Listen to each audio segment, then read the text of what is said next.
துரோகம் வாழ்க்கையின் முடிவு இல்லை, விழிப்புணர்வின் தொடக்கம். நீ நம்பியவர்கள் உன்னை பயன்படுத்தியிருக்கலாம். நீ காதலித்தவர்கள் உன்னை விட்டு சென்றிருக்கலாம். நீ உதவியவர்கள் கூட உன் பின்னால் பேசியிருக்கலாம். ஆனால் கேள், அவர்கள் உன்னை உடைக்கவில்லை, அவர்கள் உன்னை விழித்தெழச் செய்தார்கள்.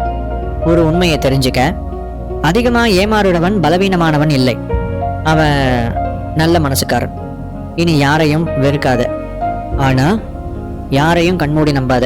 வலி தற்காலிகமானது, ஆனா அந்த வலி கற்றுத்தரும் பாடம் உன் வாழ்க்கையை மாற்றும். உன் மனசை கட்டுப்படுத்து, உன் இலக்கை மட்டும் பார்த்து நட.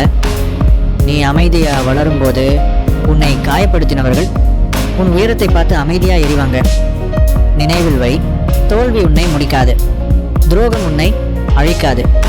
அவை உன்னை இன்னும் சக்திவானவனாக மாற்றும். நம்பிக்கை விடாது, நாளை உன்னுடையது.